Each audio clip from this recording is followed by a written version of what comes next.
तो इस वीडियो में हम सुगम विज्ञान 8 क्लास का संश्लेषित तंतु और प्लास्टिक देखेंगे। चैप्टर ये है और ये चैप्टर नंबर 3 है जिसका नाम है संश्लेषित तंतु और प्लास्टिक यानी प्लास्टिक। तो यहाँ से क्वेश्चन आपका सभी एग्जाम में पूछा जाएगा, तो जो भी देख रहे होंगे वीडियो को पूरा देखिएगा, ठीक है। तो लो दोस्तों, स्वागत है मेरे चैनल RK मैथ सोल्यूशन में। और चैनल को सब्सक्राइब नहीं तो सब्सक्राइब कर लीजिएगा, बेल आइकन प्रेस कर दीजिएगा ताकि मेरे आने वाले वीडियो का नोटिफिकेशन सबसे पहले आप तक पहुंच जाए। तो संश्लेषित तंतु के बारे में पढ़ना है, मतलब कि जो संश्लेषित तंतु होता है वो मानव निर्मित तंतु होता है, यानी उसको कृत्रिम तंतु बोलेंगे, ठीक है। और तंतु का मतलब क्या होता है, तो तंतु जैसे कि हम लोग धागा देखते हैं, ठीक है। तो धागा वो जो देखते हैं वो भी एक महीन संरचना से बना होता है, उसी को हम लोग तंतु बोलते हैं। जब धागा को सुई में जब समाया जाता है तो आपको आगे जो होता है उसके आगे एक पतला संरचना दिखेगा, वही तंतु होता है, ठीक है। जिसके वजह से सुई में धागा समाने में मुश्किल भी होती है, तो उसी को हम लोग तंतु बोलते हैं। तंतु से धागा बनता है, ठीक है, और फिर धागा से वस्त्र बनता है। तो इसी के बारे में हम लोग को यहाँ पे पढ़ना है, संश्लेषित तंतु और प्लास्टिक के बारे में। तो हम कपड़ों का वस्त्र या पोशाक के रूप में इस्तेमाल करते हैं। प्रायः सूती कपड़े से बने वस्त्रों का उपयोग आरामदेह एवं स्वास्थ्यकर होता है। गर्मी के मौसम में सूती कपड़ा अधिक आरामदेह होता है, ठीक है, क्योंकि वो हल्का होता है। किंतु सूती कपड़ों के उपयोग में अनेक असुविधाएं भी है। इनमें धूल कण आसानी से फंस जाते हैं, ठीक, तथा गंदे हो जाते हैं। पानी में डालने पर ये सिकुड़ जाते हैं, सिकन या फिर सिलवटे पड़ जाते हैं, ठीक है, उसमें सिलवटे पड़ जाते हैं, लकीर आ जाते हैं, जिसके कारण बिना आयरन किए सूती कपड़ों को पहनना अच्छा नहीं लगता। इन्हें नमी युक्त जगहों पर रखने से इनमें फफूंद लग जाती है। तो फफूंद हमने पीछे पढ़ा था, तो वही लग जाता है। बार बार धुलाई करने पर इनके रंग हल्के एवं धूसर पड़ने लगते हैं।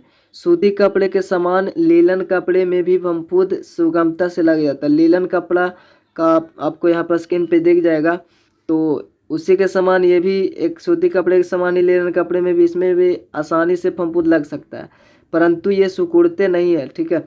रेशम के वस्त्र पहनने में आरामदायक होते हैं। रेशम का वस्त्र जो रेशम कीट के द्वारा बनाया जाता है। रेशम का जो रेशा होता है, तंतु होता है, वो रेशम कीट के द्वारा बनाया जाता है। और ये शहतूत के पेड़ पर इसका पालन होता है, ठीक है, शहतूत के पेड़ पर। तो इसका भी फिगर आप सभी को दिख रहा होगा यहाँ पे। शहतूत के पेड़ पर इसका पालन होता है रेशम कीट का, जिससे रेशा तैयार किया जाता है और इससे फिर वस्त्र बनाते हैं। तो ये जो होता है आरामदायक होते हैं। ताप का कुचालक होने के कारण, कुचालक मतलब इससे ताप प्रवाहित नहीं हो सकता, ठीक है। वस्त्र शीत ऋतु के अनुकूल वस्त्र है। रेशमी वस्त्र जो है वो शीत ऋतु के अनुकूल वस्त्र है, परंतु इन्हें गर्मी के दिनों में भी उपयोग में लाया जाता है। तो इसको गर्मी में भी यूज किया जाता है। धोने पर ये सिकुड़ते नहीं है, ये सिकुड़ता तो नहीं है, लेकिन परंतु आयरन किए बिना इन्हें पहनना शोभा नहीं देता है। लीलन का नाम आप लोग सुने ही होंगे, लीलन कपड़ा। तो पसीने से रेशमी कपड़ों की चमक और रंग धूमिल हो जाते हैं। और यहाँ पे रेशम कपड़ा की बात किया जाए तो ये पसीना जब चलता है तो उसके कपड़े में चमक जो है और रंग वो सब धूमिल हो जाते हैं। ऊनी कपड़ों में सिलवटें नहीं पड़ती, तो इसमें तो सिलवटें नहीं पड़ेगी, परंतु ये सिकुड़ जाते हैं। इन पर प्रायः फफूंद नहीं लगती, लेकिन नमयुक्त स्थानों पर रखने पर फफूंद लग जाती है। धूप में रखने से इनका रंग फीका हो जाता है। पटसन का आप लोग नाम सुने होंगे, जैसे पटसन, या तो हम बोले तो जूट का नाम सुने होंगे, जूट का बोरा भी देखे होंगे। तो पटसन से बने कपड़ों को हम पहनने के काम में नहीं लाते। इनका उपयोग अनाज आदि रखने में किया जाता है। इसे फर्श पर बिछाने के काम में लाते हैं, परंतु अब पटसन से परिष्कृत महीन, मतलब उससे जो महीन धागा निकलता है, उससे धागा तैयार कर पहनने के लिए कपड़ा तैयार किया जा रहा है फिलहाल। तो थोड़ा सा हमने वहाँ पे वस्त्र के बारे में देखा, ठीक है। तो यहाँ पे कपड़ों के तंतु यानी रेशा के बारे में, तो सभी कपड़े जो है वो तंतुओं से ही बनता है, ठीक है। तंतु से धागा, फिर धागा से उसको वस्त्र बनाया जाता है बुनाई कताई के द्वारा।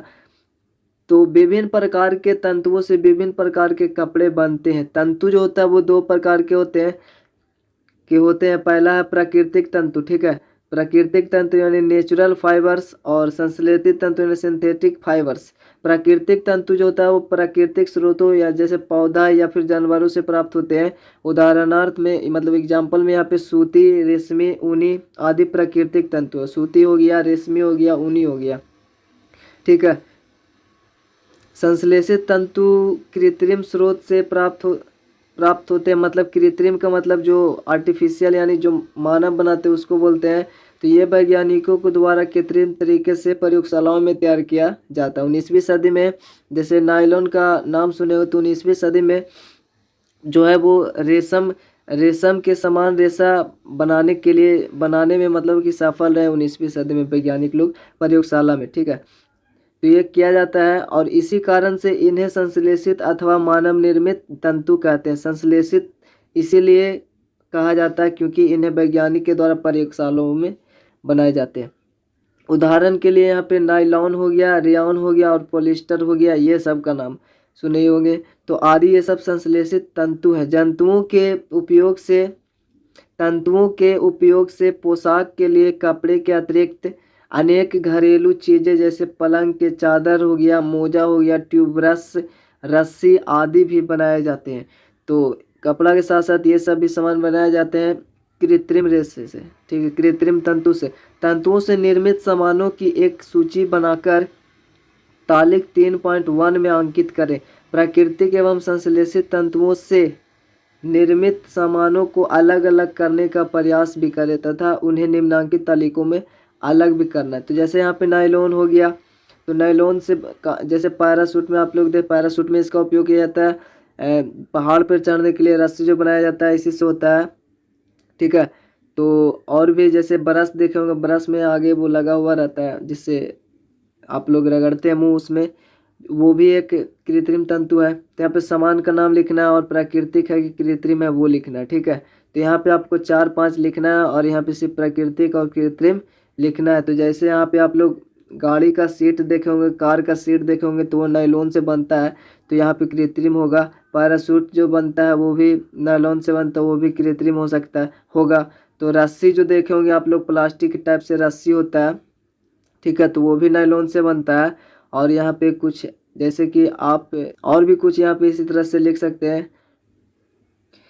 यहाँ पे हम लोग नायलॉन, रेयॉन, पॉलिएस्टर के बारे में आगे पढ़ेंगे तो इसको देखेंगे। अब यहाँ पे हम लोग देखेंगे बहुलक। तो जो हम लोग संश्लेषित रेशे पढ़े यानी सिंथेटिक फाइबर पढ़े, तो वो जो बनता है वो केमिकल से ही बनता है, ठीक है। तो केमिकल जो बनता है वो इस तरह से कुछ इस तरह से जो यूनिट देख रहे हैं इस तरह से उसको एक रचना बनाया जाता है, एक संरचना बनाया जाता है क्रमबद्ध तरीके से। तो इस तरह से एक बनता है रचना, ठीक है। तो इसको हम लोग बोलेंगे जिस तरह से माला बनता है, तो इस तरह से यहाँ पे एक चैन बना, तो इसके द्वारा एक लंबी श्रृंखला बनती है और इसी को हम लोग बहुलक बोलेंगे। क्योंकि यहाँ पे बहुलक का मतलब होता है पॉलीमर, तो पोली का मतलब होता है बहुत सारा, ठीक है। पोली का मतलब बहुत सारा होता है और मर का मतलब हुआ यूनिट, मतलब बहुत सारे यूनिट मिलकर एक इकाई मिलकर बहुत सारे जो बने हैं उसको पॉलीमर बोलते हैं। ये प्रयोगशाला में बनाया जाता है, तो इसी को हम लोग बहुलक बोलते हैं, ठीक है। और इसी प्रक्रिया द्वारा जैसे पॉलीथीन वगैरह भी बनाया जाता है। तो बहुलक सामान्यतः रासायनिक कार्बनिक यौगिक होते हैं, ठीक है।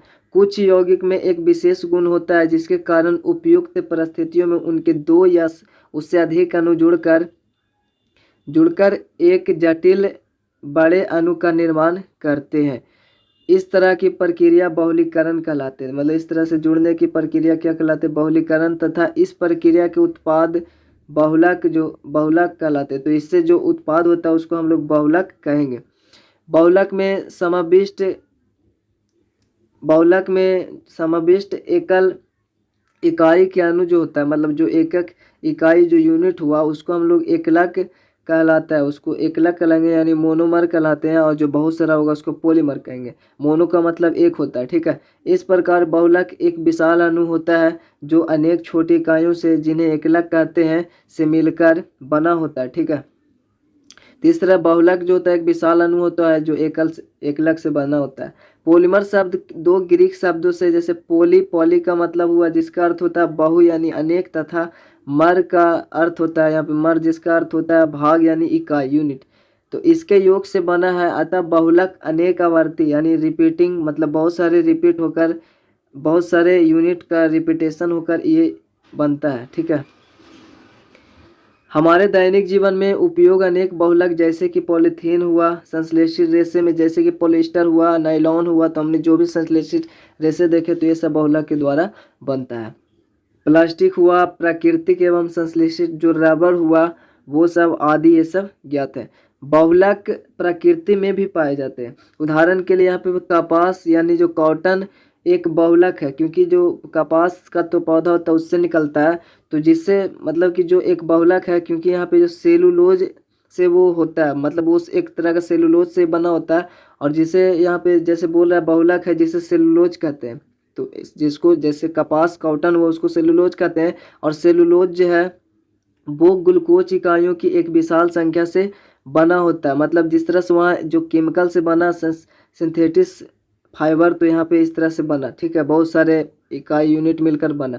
लेकिन यहाँ पर भी जो सेलुलोज है वो एक तरह का कार्बोहाइड्रेट है। ठीक है, तो वो एक ग्लूकोज से, बहुत सारे ग्लूकोज से मिलकर बना, तो ये भी एक तरह का बहुलक ही हुआ। ठीक है, बहुत सारे यूनिट मिलकर बने तो एक बहुलक ही हुआ, क्योंकि बहुलक का मतलब है बहुत सारे यूनिट मिलकर जो बना उसको बहुलक बोलेंगे। तो यहाँ पे इसको भी बहुलक ही बोलेंगे क्योंकि बहुत सारे ग्लूकोज मिलकर सेलुलोज बना। ठीक है, तो ये एक प्राकृतिक बहुलक हुआ। ठीक है, तो उदाहरण के लिए यहाँ पे कपास था, ग्लूकोज से बहुत सारे मिलकर बना। अब यहाँ पे रेशम एवं कपड़े की कहानी, तो इसके बारे में पढ़ेंगे। तो मानव सभ्यता के विकास के साथ साथ कपड़ों का क्रमिक विकास हुआ। आदिम युग में, मतलब जब लोग आदि मानव के रूप में, मतलब जिस तरह जंगल उंगल में अपना जीवन व्यतीत करते थे, तो उसमें मानव तन ढकने के लिए घास फूस, पेड़ पौधे के पत्ते एवं छाल, मृत पशुओं की खाल इत्यादि का प्रयोग करता था। आजकल अपनी कार्य कुशलता एवं तीव्र बुद्धि के बल पर मनुष्य ने वस्त्रों की उत्पत्ति के साधन एवं उन्हें बुनकर तैयार करने की तकनीक खोज निकाली है। सर्वप्रथम अपनी मूलभूत आवश्यकताओं जैसे सामानों के परिवहन, शिकार, फंसाने और पकड़ने आदि के लिए मनुष्य ने तिनकों और नरम टहनियों को गूंथकर और चमड़े की पट्टियों से रस्सियां एवं डोरियां बनाई। ठीक है, बाद में इनसे चौड़ी पट्टियां बनाकर तन ढकने का आरंभिक प्रयास किया गया। आगे चलकर मनुष्य ने वस्त्रोपयोगी प्राकृतिक रेशों की खोज किया। वास्तव में पेड़ पौधे से तथा जंतुओं के बालों से प्राप्त रेशे ही उस समय वस्त्रों के निर्माण के काम आते थे। सन से प्राप्त रेशे और लीलन के रेशे हो गया। हेम वस्त्रों के निर्माण में होना आरंभ हो गया। हेम से प्राप्त रेशे, कपास के रेशे और रेशम के रेशे, ये सब आदि का प्रयोग वस्त्रों के निर्माण में होना आरंभ हो गया। इंग्लैंड में ऊनी के रेशे का ऊनी वस्त्र बनाने में प्रयोग किया जाने लगा। स्पेन में उत्पन्न मैरिनो वुल सबसे अच्छा ऊन माना जाता था। तो ये जो आपका नाम देख रहे हैं, तो ये कृत्रिम और प्राकृतिक रेशे से मिलकर बनाया जाता है। मध्यकालीन युग में राजाओं और सामंतों के संरक्षण में, मध्यकालीन युग में जैसे कि इतिहास पढ़े होंगे तो मध्यकालीन युग पता होगा, तो उस समय राजाओं और सामंतों, मतलब जो सामंत होते थे जो एक विशेष क्षेत्र का मालिक होते थे और लोगों से कृषि करवाते थे। ठीक है, तो उनको सामंत कहते थे। तो उनको कुशल कारीगर, मतलब जो सीखे हुए कारीगर होते थे, उस कला में मतलब उत्तीर्ण होते थे, उनके द्वारा सुंदर एवं आकर्षक वस्त्रों का निर्माण होने लगा। ढाका मलमल के लिए, बलचूरी साड़ियाँ के लिए, और बनारसी साड़ियों के लिए, और चंदेरी जो है वो चंदेरी साड़ियों के लिए, तथा भागलपुर और काजीपुरम तमिलनाडु रेशमी कपड़े के लिए प्रसिद्ध है। तो वीडियो को यहीं पे एंड करते हैं और मिलते हैं आपसे अगले वीडियो में। ठीक है, तो चैनल को सब्सक्राइब नहीं तो सब्सक्राइब कर लीजिए, बेल आइकन प्रेस कर दीजिएगा। तो तब तक के लिए जय हिंद, जय भारत।